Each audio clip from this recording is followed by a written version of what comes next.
morning students. Welcome again.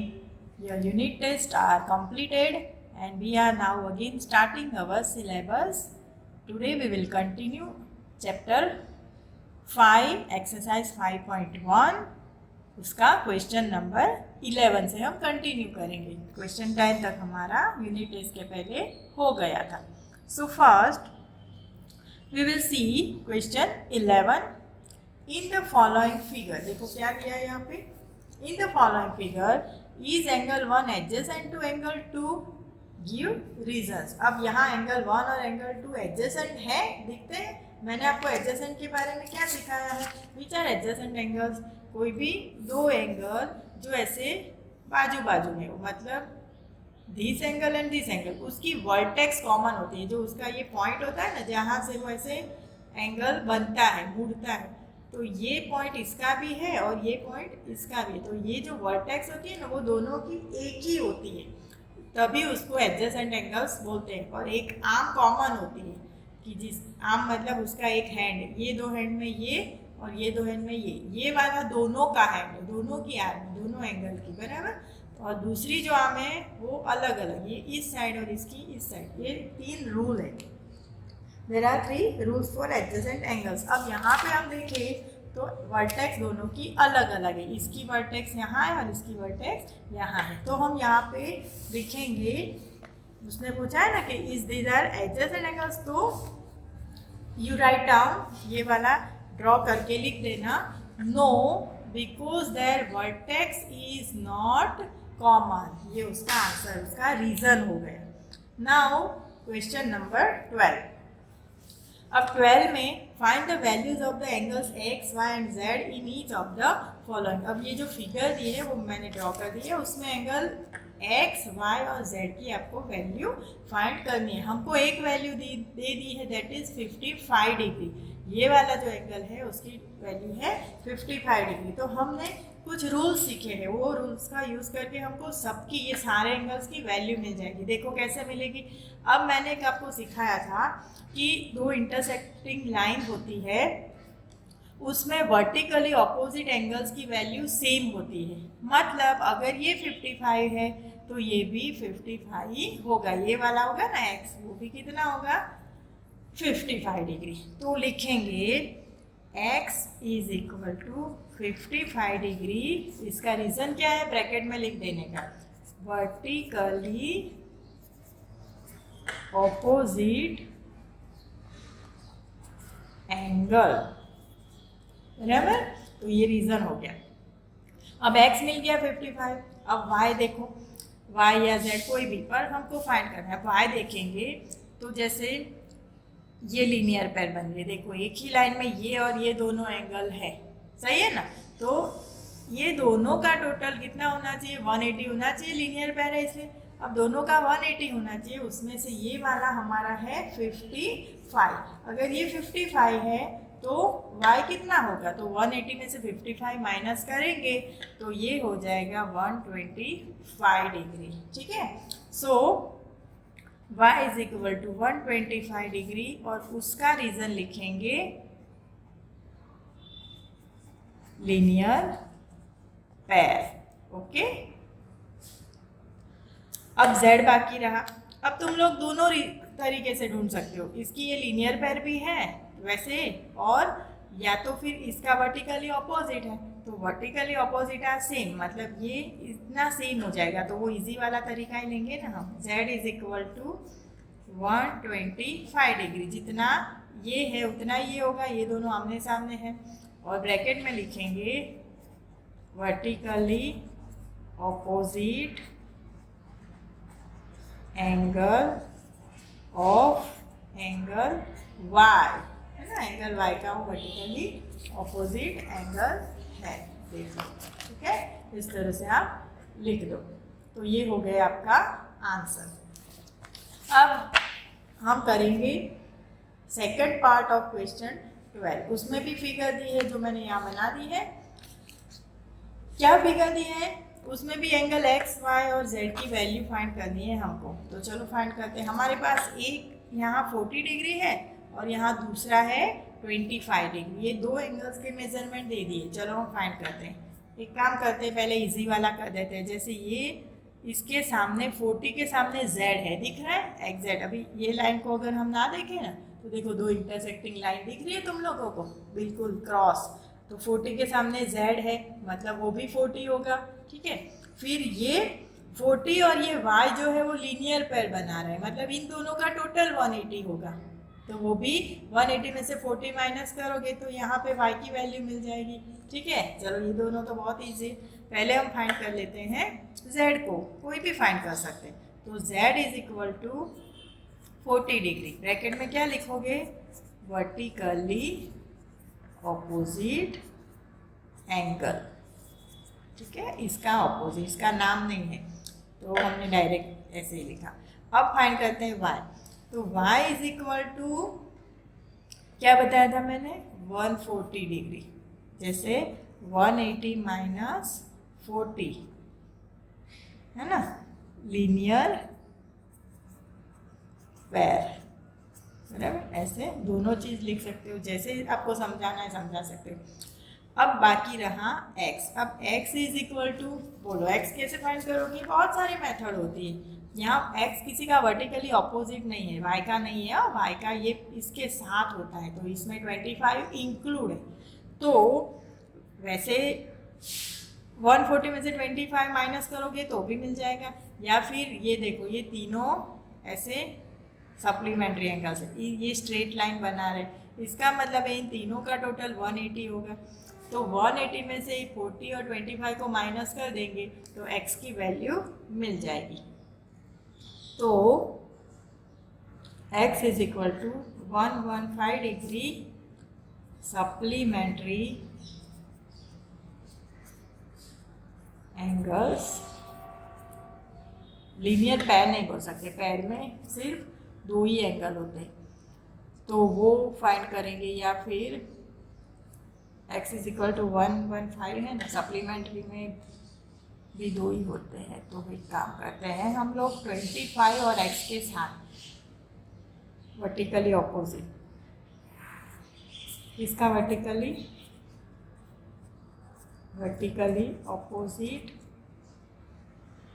Of y is equal to x plus 25, हाँ इसके साथ 25। तो जब इसमें से 140 में से 25 निकाल दिया तो हमारा आ गया 115। इस तरह से लिख दो। क्या लिखोगे, vertically opposite of y is equal to x plus 25। y का वर्टिकली ऑपोजिट कितना होता है, x प्लस 25, ये दोनों मिलके y के ऑपोजिट है। अब देख रहे हो ना, इस तरह से।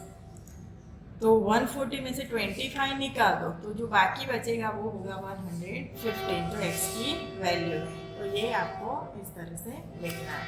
चलो नाउ क्वेश्चन नंबर 13 में दिया है fill in the blanks. If two angles are complementary, then the sum of their measure is 90 डिग्री। कॉम्प्लीमेंट्री है दो एंगल, तो मेजरमेंट दोनों का मिलके 90 होता है ना। Second, if two angles are supplementary then the sum of their measure is 180 degree. Supplementary में two angles forming a linear pair are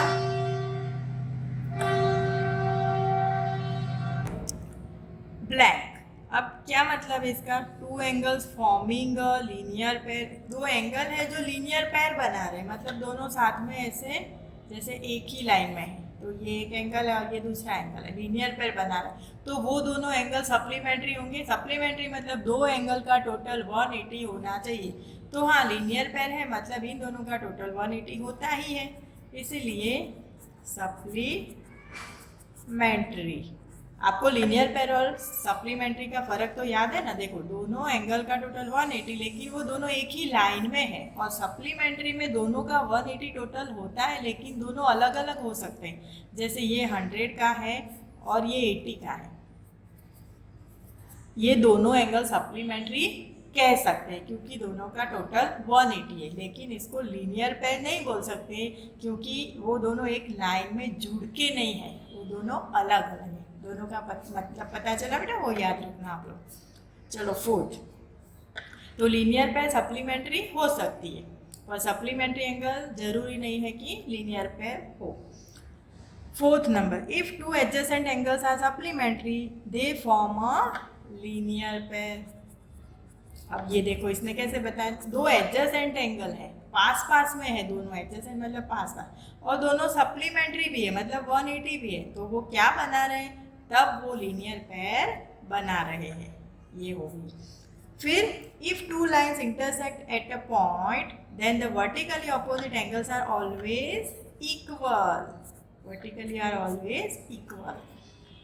If two lines intersect at a point and if one pair of vertically opposite angles are acute angles, अब क्या बोल रहे हैं कि जैसे दो intersect हो रही है ऐसे, और इसमें से एक जो पैर है ना वो एक्यूट है, मानो कि ये 80 है और ये भी 80 है, तो दूसरी जो पैर है क्या बोल रहे हैं, if two lines intersect at a point and if one pair of vertically opposite angles are acute angles then the other pair of vertically opposite angles are dash। तो ये दूसरी जो पैर है वो कैसी होगी, तो वो कैसा एंगल होगा, ऑब्ट्यूज होगा, क्योंकि ये दोनों मिलके 180 बना रहे हैं। इसमें ये 80 है तो ये 100 होगा, इसका ऑपोजिट सेम 100 होगा, तो ये एक्यूट है तो ये ऑब्ट्यूज होंगे, क्योंकि ये भी तो देखना है ना कि लाइन में दोनों 180 बनने चाहिए, इसलिए इसका आंसर आएगा ऑब्ट्यूज एंगल। ये बहुत इंटरेस्टिंग है बेटा, आप ध्यान से सुन के समझोगे तो आपको बहुत मजा आएगा। चलो अब आता है question number 14। In the adjoining figure name the following pairs of angles. अब यहाँ पे भी एक फिगर दी है आपको, तो यहाँ बना, यहाँ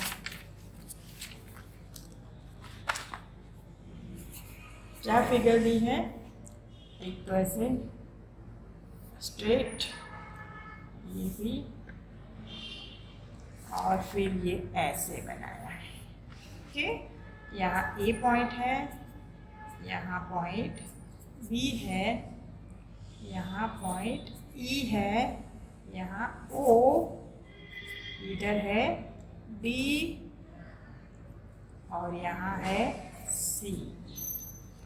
तो दिस इज योर फिगर। अब इसको देखिए, अपने को आंसर्स लिखने हैं। तो फर्स्ट वाला उसने क्या पूछा है, फर्स्ट है ऑब्ट्यूज वर्टिकली ऑपोजिट एंगल्स। अब इसमें ऑब्ट्यूज होने चाहिए और वर्टिकली ऑपोजिट भी होने चाहिए, ऐसे दो एंगल के नाम लिखो। अब ऑब्ट्यूज चाहिए मतलब 90 से बड़ा चाहिए, और वर्टिकली ऑपोजिट भी होने चाहिए, ऐसे दो एंगल लिखने।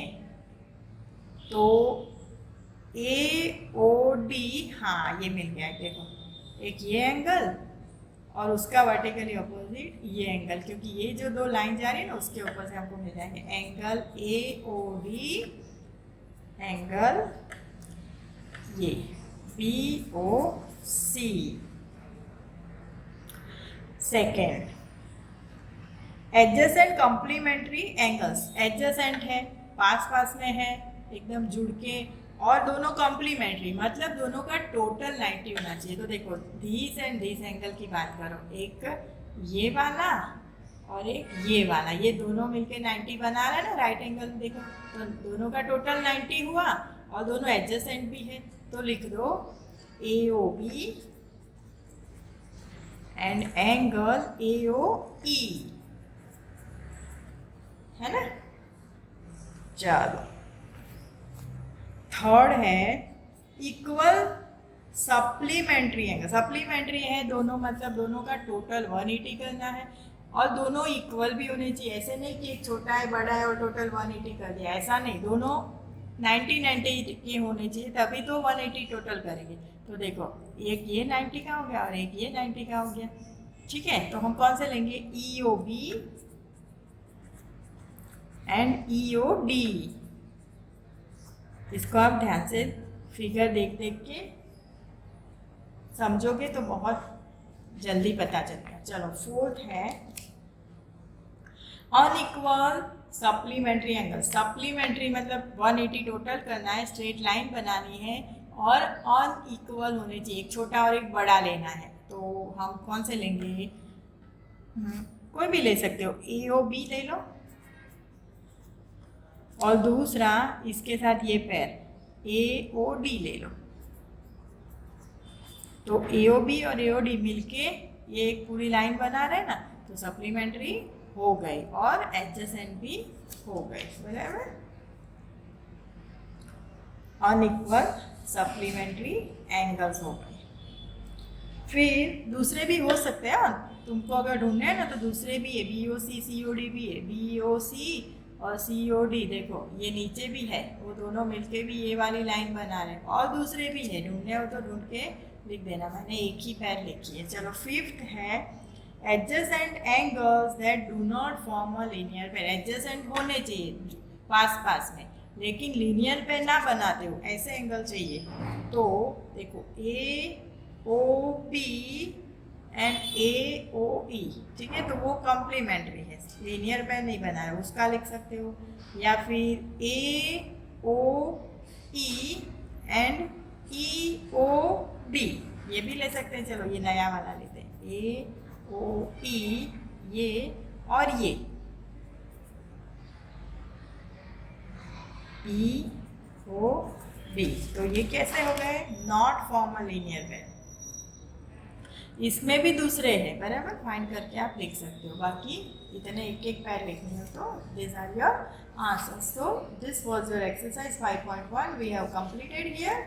नेक्स्ट वीडियो में हम आगे चलाएंगे। Okay, good bye. इसको अच्छे से नोट में फिगर के साथ, फिगर पेंसिल से ड्रॉ करनी है, स्केल और पेंसिल से, हाँ हाथ से नहीं, स्केल और पेंसिल से ड्रॉ करनी है ये सारी फिगर। ये नाम भी पेंसिल से लिख देने के, और ये वाला वर्क आपको पेन से करना है, सभी में इस तरह से करना है। Okay, good bye.